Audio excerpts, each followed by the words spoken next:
Long before there was a London, there was a river. The Thames curled through a wooded valley of oak and alder, its banks thick with reed beds and its waters rich with salmon. Bronze Age farmers left offerings in its depths, swords, shields, the occasional skull, as if they already sensed that this slow brown water would one day carry the weight of an empire. There was no great settlement here in the age of the Celtic tribes. Iron Age Britain's power centers lay elsewhere, at hill forts and tribal capitals inland. The stretch of marshy ground where two low gravel hills rose above the floodplain on the north bank of the Thames remained largely untouched. A crossing point, perhaps a scatter of farmsteads, nothing more.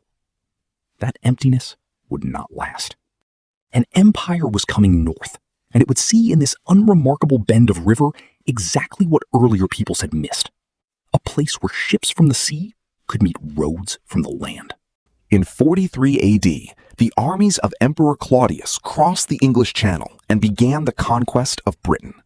Within a handful of years, historians still debate the exact date, somewhere between 43 and 50 AD, Roman engineers identified this stretch of the Thames as the ideal site for a new settlement.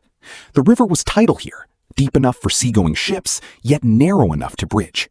Two gravel hills rising above the marshland offered dry, defensible ground. They named their creation Londinium. The choice was pure logistics, and it worked. Roman surveyors drove roads outward from the new bridgehead in every direction, linking Londinium to Colchester, to St. Albans, to the Kentish coast. Merchants followed the soldiers. Within a decade, Londinium had become a bustling port of timber warehouses, workshops, and wharves, its docks stacked with wine from Gaul, olive oil from Spain, pottery from across the empire. It was not yet the capital of the province. That honor belonged to Colchester, but it was already the beating commercial heart of Roman Britain. That early prosperity nearly ended in catastrophe. In 60 or 61 AD, Boudica, queen of the Iceni tribe, led a revolt against Roman rule after suffering brutal treatment at Roman hands. Her army marched on the undefended trading town. The Roman governor, Suetonius Paulinus, made a cold calculation. Londinium could not be held, and he abandoned it to its fate. Boudica's warriors burned it to the ground, slaughtering those who remained. Archaeologists still find the evidence today, a layer of scorched red clay and ash sealed beneath the modern city of London, a scar left by that single catastrophic day. Rome did not retreat. Londinium rose again, this time as a planned Roman town rather than a merchant camp. Wider streets, a forum, a basilica serving as town hall, later an amphitheater where crowds watched gladiatorial contests on the site now occupied by the Guildhall. What followed Rome's departure is one of London's strangest chapters. The city, for a time, essentially vanished. Archaeologists find little evidence of continuous occupation within the old Roman walls during the 5th and 6th centuries. The grand buildings crumbled. The streets grew over. The Anglo-Saxon peoples who settled in Britain in these centuries were not city dwellers by instinct, and the ruins of Londinium, its scale, its stonework, may have struck them as the work of giants, a place better left alone. Yet the river's advantages never went away, and by the 7th century, a new settlement had grown up, not within the old walls, but a short distance to the west, roughly where the Strand and Covent Garden stand today. The Anglo-Saxons called it Londonwick, the trading town of London. It was a different kind of city, open, unwalled, built of timber, organized around trade rather than administration. Bede, the 8th century monk and historian, described it as a mart for many peoples, arriving by land and sea, and archaeology bears that out. Pottery, coins, and goods from across the North Sea world have been found along the old Londonwick waterfront. By the end of the 1st century, some 60,000 people called it home, making it the largest city in the province, and eventually its official capital. Bathhouses with underfloor heating, temples to Roman and local gods alike, a governor's palace overlooking the river. Londinium had become a genuine Roman city, dressed in stone where it had once been built of timber and thatch. Around the turn of the 3rd century, the Romans encircled the city with a defensive wall of Kentish ragstone, nearly 2 miles in circuit, punctuated by gates whose names survive in London's streets to this day: Ludgate, Newgate, Aldgate, Bishopsgate. That wall would outlive the empire that built it by over a millennium, quietly shaping the boundaries of the City of London for 1,600 years. But empire, like everything, is temporary. As the 4th century wore on, Rome's grip on its distant island province weakened. Trade slowed. Buildings fell into disrepair. In 410 AD, with Roman legions withdrawn to defend a crumbling empire closer to home, Britain was left to govern itself. Londinium, after roughly 3.5 centuries of Roman life, began its long fade into silence. That openness became a liability. From the late 8th century, Viking raiders began striking the coasts and rivers of England, and an undefended trading settlement was an obvious target.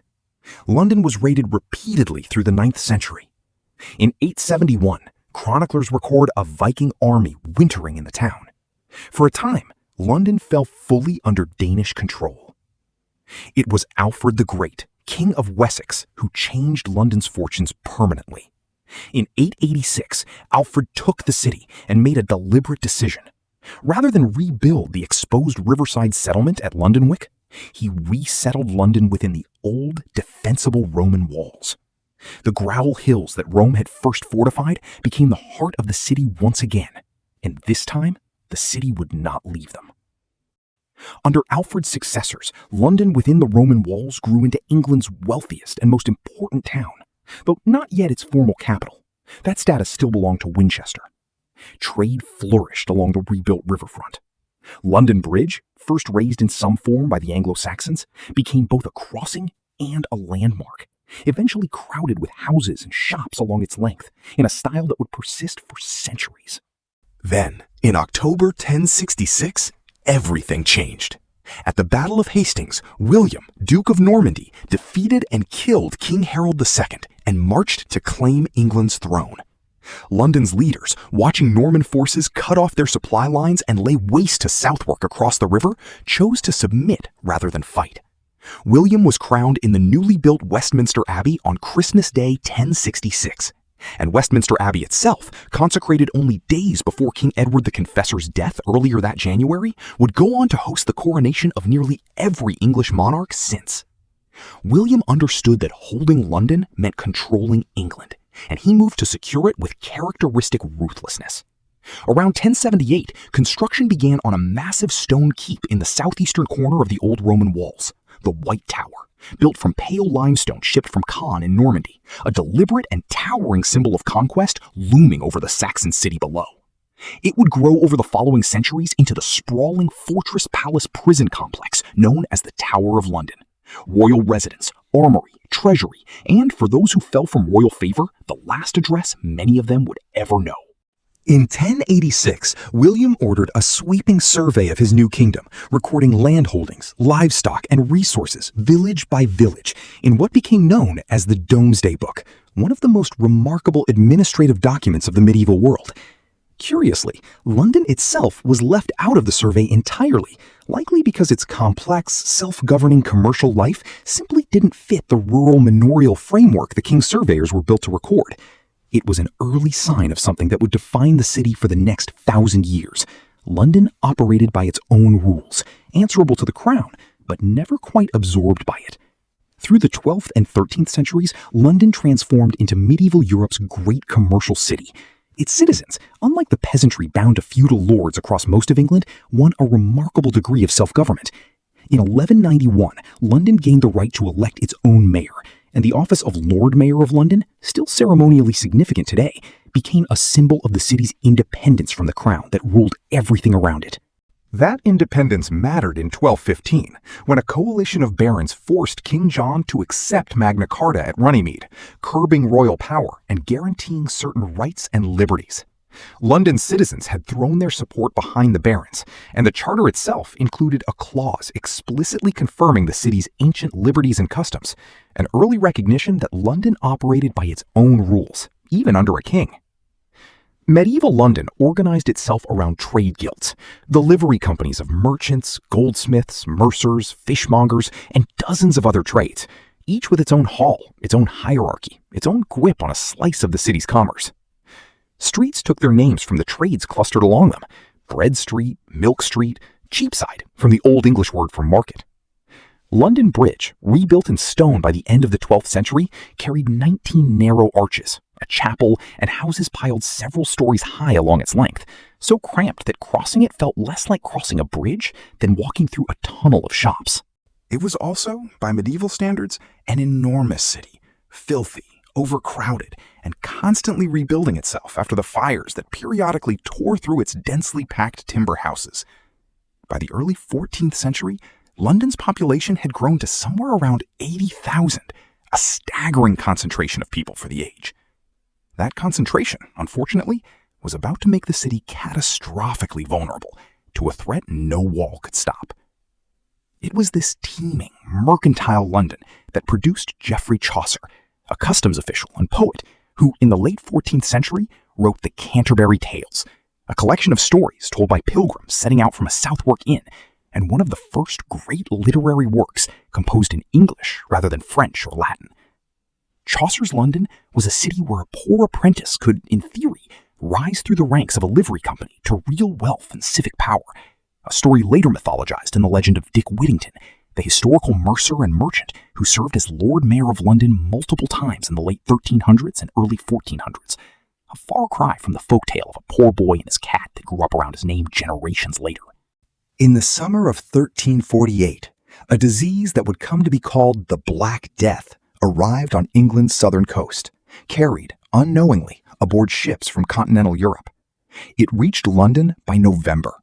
What followed was among the deadliest events in the city's entire history. The bubonic plague, spread primarily by fleas carried on black rats that infested London's crowded, unsanitary streets, tore through the population with a speed that medieval Londoners had no framework to understand, let alone resist. By the time the first wave subsided in 1350, historians estimate that London had lost somewhere between a third and more than half of its population. Different sources place the toll anywhere from 30,000 to over 40,000 dead, in a city whose entire population may not have exceeded 80,000. The scale of death overwhelmed the city's parish graveyards entirely. Emergency burial grounds had to be hastily consecrated outside the city wall. The psychological and economic aftershocks reshaped English society. With so much of the labor force dead, surviving workers found themselves, for the first time, able to demand higher wages, a shift that alarmed landowners and prompted Parliament to pass the Statute of Labourers, attempting, largely in vain, to freeze wages at pre-plague levels. Plague would return to London again and again over the following 3 centuries, a recurring nightmare the city could never quite shake, right up until its final and most infamous outbreak 300 years later. That resentment over frozen wages and continued feudal obligation finally boiled over in 1381, in what became Both blamed for the hated tax and set their heads on pikes atop London Bridge. The 14-year-old King Richard II rode out to meet the rebels at Smithfield, where in a tense confrontation, Tyler was fatally stabbed by the Lord Mayor of London, William Walworth. With their leader dead, the revolt collapsed within days, and Richard's promised reforms were quietly withdrawn. It failed as a rebellion, but it announced unmistakably that London's common people were a political force the crown could no longer safely ignore. By the 16th century, London had recovered its population and then surpassed it many times over, growing into one of the largest cities in Europe. The Tudor dynasty presided over a city being remade, religiously, culturally, and physically. In the 1530s, King Henry VIII broke from the Roman Catholic Church, and the dissolution of the monasteries that followed swept away centuries-old religious institutions across London, their lands and buildings redistributed to the crown's favorites, permanently altering the map of the city. Henry also left his own mark on London's skyline and its darker history alike, expanding royal palaces at Whitehall and Hampton Court, while the Tower of London continued its grim second career as a site of imprisonment and execution. Among those who died within its walls were 2 of Henry's own wives, Anne Boleyn and Catherine Howard. Under Elizabeth I, London entered a golden age of culture. South of the river, in Southwark, beyond the jurisdiction of the city's more puritanical authorities, a new form of entertainment flourished, the public playhouse. In 1599, the Globe Theatre opened its doors, built partly from the timbers of an earlier playhouse, and became the stage on which William Shakespeare's company, the Lord Chamberlain's Men, performed many of his greatest works, before audiences that ranged from groundlings paying a penny to stand up to nobility in cover galleries. That literary flowering owed something to a revolution that had begun over a century earlier, a short distance away in Westminster. In 1476, the merchant and translator William Caxton set up England's first printing press at the sign of the Red Pale near Westminster Abbey and began producing printed English-language books, including editions of Chaucer's own Canterbury Tales. What had once been laboriously copied by hand, one manuscript at a time, could now be reproduced by the hundreds, and London, already the country's commercial and political capital, rapidly became its publishing capital too, a status it has never really relinquished. Elizabethan London was not without its darker undercurrents. Plague returned repeatedly through the 16th century, closing theaters for months at a stretch and killing thousands with each visitation, a grim reminder that even in its cultural golden age, the city remained perpetually vulnerable to the diseases that thrived in its crowded, unsanitary streets. The 17th century opened with a conspiracy that nearly rewrote English history in a single explosion. On the night of November 4th to 5th, 1605, a soldier named Guy Fawkes was discovered guarding barrels of gunpowder concealed in a cellar beneath the House of Lords, part of a Catholic plot to assassinate King James I and much of the Protestant political establishment during the state opening of Parliament.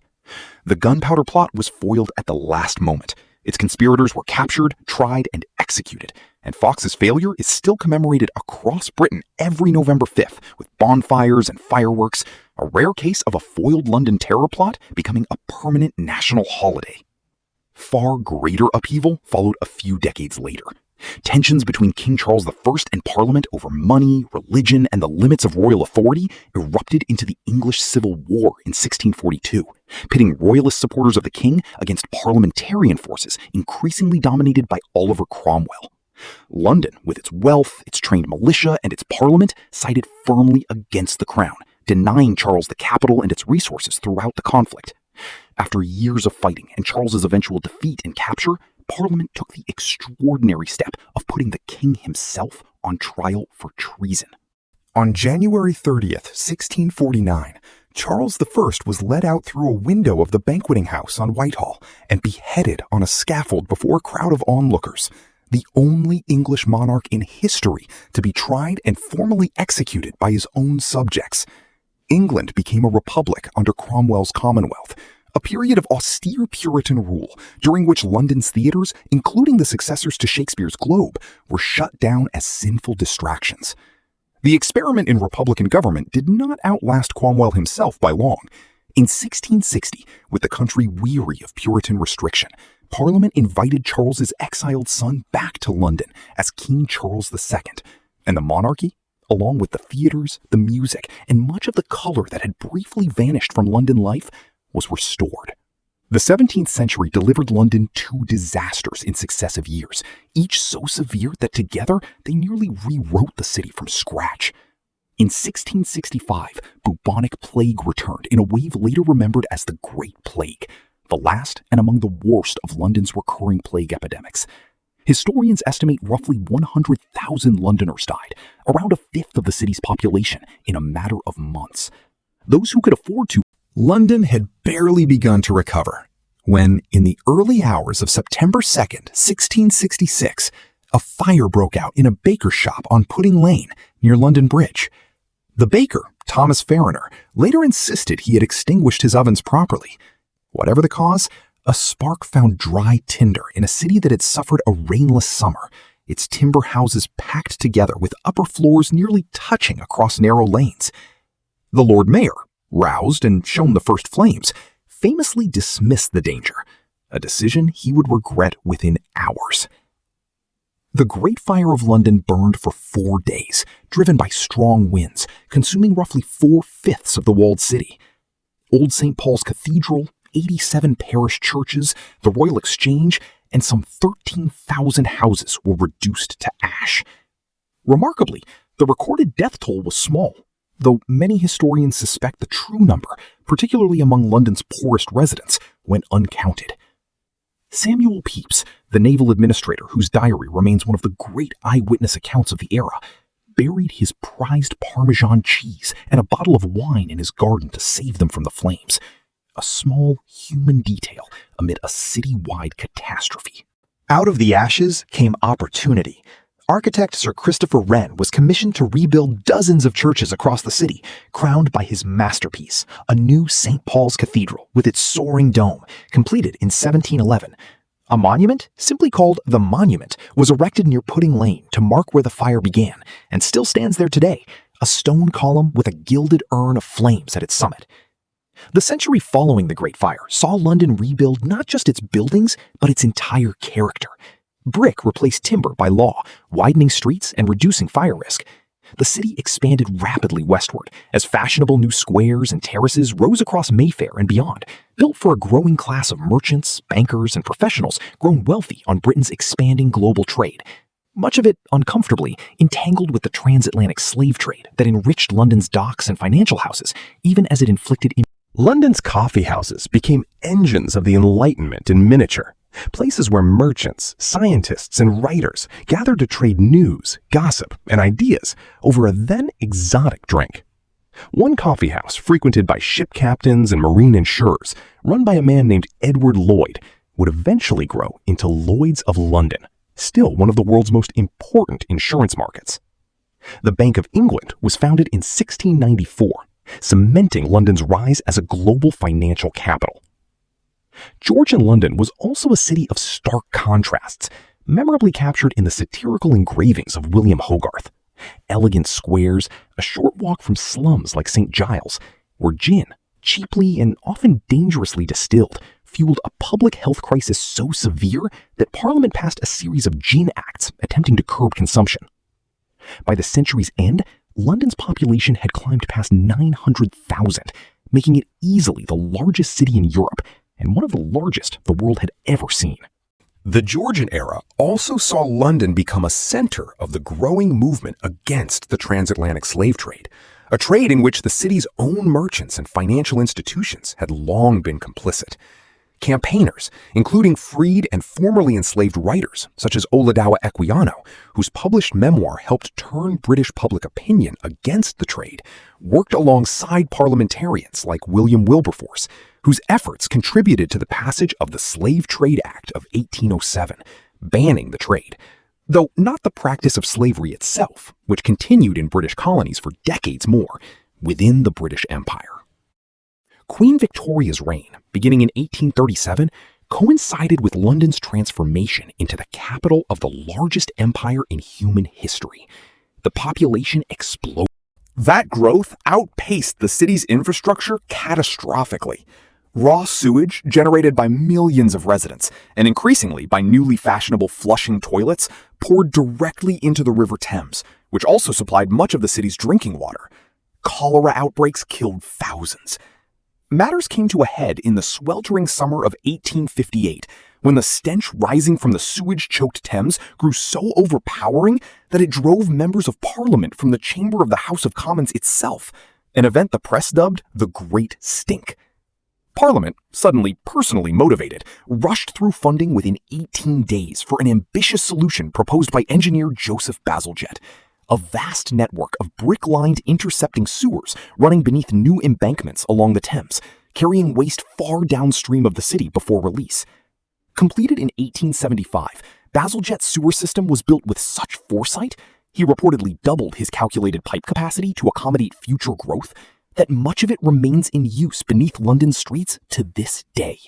The Victorian era also gave London its underground, the world's first metropolitan subway system, with the Metropolitan Railway opening in 1863, and its most celebrated global showcase, the Great Exhibition of 1851, housed in Joseph Paxton's soaring Crystal Palace in Hyde Park, an iron and glass cathedral to industry and empire that drew over 6 million visitors. Yet, the same decades produced a darker legacy. In the autumn of 1888, an unidentified killer, dubbed by the press Jack the Ripper, murdered at least 5 women in the impoverished East End district of Whitechapel, exposing to a horrified public the desperate poverty that persisted in the shadow of imperial wealth. What began with marches and heckling of politicians escalated after years of being met with government indifference into open confrontation. Suffragettes, as the press dubbed WSPU members, chained themselves to the railings outside Parliament, smashed shop windows along fashionable streets, and set fire to post boxes in coordinated campaigns of civil disobedience. Arrested by the hundreds, more than 1,300 women were jailed over the course of the movement. Many suffragettes staged hunger strikes behind bars, prompting the government to resort to brutal force-feeding, a practice that generated public outrage and considerable sympathy for the cause. The movement's most searing moment came not in London, but at the 1913 Epsom Derby, when suffragette Emily Davison stepped in front of the King's horse. When the First World War broke out in 1914, Pankhurst made the pragmatic decision to suspend militant action entirely, redirecting the WSPU's formidable organizing energy toward the war effort, encouraging women into factories, farms, and roles vacated by men sent to the front. That wartime contribution, combined with years of relentless pressure, proved decisive. In February 1918, Parliament passed the Representation of the People Act, granting the vote to women over 30 who met certain property qualifications. A partial victory, but a historic one. One on the streets, in the courtrooms, and in the prison cells of London. Full and equal voting rights for women would Beginning on September 7, 1940, a date Londoners came to call Black Saturday, the German Luftwaffe launched what became known as the Blitz, a sustained bombing campaign against Britain's cities, with London as the primary target. For 57 consecutive nights, bombs fell on the capital. The raid of December 29, 1941, set the historic city of London ablaze so thoroughly that American correspondents cabled home describing it as a second Great Fire of London, gutting an area even larger than the fire of 1666 had. The most devastating single night came on May 10th and 11th, 1941, when German bombers dropped over 700 tons of high explosives across the city in one assault. By the time the sustained bombing campaign eased in mid-1941, London had lost tens of thousands of civilians, with the toll rising further as V-1 and V-2 rockets struck the city through 1944. The war reshaped daily life for every Londoner who remained in the city. Hundreds of thousands of children were evacuated to the countryside in the early days of the conflict, separated from their families for months or years at a stretch. Rationing touched everything from food to clothing to fuel, and would, remarkably, continue in various forms for years after the war finally ended in 1945. When peace came, Londoners emerged from their shelters into a city with entire neighborhoods reduced to rubble. Roughly a third of the city of London itself lay in ruins, and a long, hard road of rebuilding still ahead. Post-war London faced the enormous task of rebuilding entire neighborhoods reduced to rubble, compounded by continuing austerity and rationing that lasted years after victory. New waves of migration reshaped the city's population and culture, notably the arrival of the Empire Windrush in 1948, carrying several hundred passengers from the Caribbean who answered. The city also faced an environmental crisis rooted in its industrial past. In December 1952, a lethal combination of cold weather, coal smoke, and windless conditions produced the Great Smog, a toxic fog so thick it stopped traffic and reportedly contributed to several thousand deaths from respiratory illness, ultimately prompting the Clean Air Act of 1956 that began weaning the city off coal fires. By the 1960s, London had reinvented itself once again, this time as a global capital of youth culture. Carnaby Street and the King's Road became synonymous with fashion. The Beatles and the Rolling Stones turned London into the epicenter of a musical revolution that reshaped popular culture worldwide. Time magazine's declaration of swinging London captured a city that had traded imperial grandeur for cultural cool, even as it continued grappling, often painfully, with the economic and social costs of deindustrialization through the 1970s and 80s. The final decades of the 20th century saw London reinvent its economy once more. The old docklands, emptied by the decline of traditional shipping, were transformed into Canary Wharf, a new financial district of glass towers that, alongside the ancient Square Mile, made London one of the world's 2 or 3 most important global financial centers. The millennium marked the city with new landmarks, the London Eye, the reworked Tate Modern housed in a former power station, and eventually the Shard, piercing the skyline as Western Europe's tallest building. In July 2005, the city's confidence was shaken when coordinated bombings on the underground and a bus killed 52 people, a somber reminder of the vulnerabilities of a global, densely interconnected capital. Though London's resolve to carry on, a spirit tracing all the way back to the Blitz, remained visible in the days that followed. 7 years later, London hosted the 2012 Summer Olympics, using the Games to regenerate a long-neglected stretch of East London around Stratford, a deliberate echo of the city's long history of remaking itself out of crisis and change. London's economy today rests as much on technology, media, and higher education as on the banking and insurance trades that built Georgian and Victorian prosperity. A city of stock exchanges and startups, ancient universities and modern research labs, standing squarely at the intersection of old money and new industry. Its population, drawn from every continent, has made it one of the most linguistically and culturally diverse capitals on Earth, a global city in the fullest sense of the term, still governed, in symbolic ways, by traditions like the Lord Mayor's Show that trace back to the medieval charter granted by King John 8 centuries ago. Walk through modern London and the layers are still there, if you know where to look. A fragment of the Roman wall standing beside a glass office tower, the White Tower's Norman stonework a few hundred meters from a gleaming financial district built on drained wetlands. Beneath the pavement lie the ashes of Boudica's rebellion, the graves of Black Death victims, the debris of the Great Fire, the rubble of the Blitz. Each layer a reminder that this city has been destroyed, in one form or another, more times than most civilizations manage to survive even once. And yet, London endures, not because it was spared catastrophe, but because time after time it simply refused to stay down.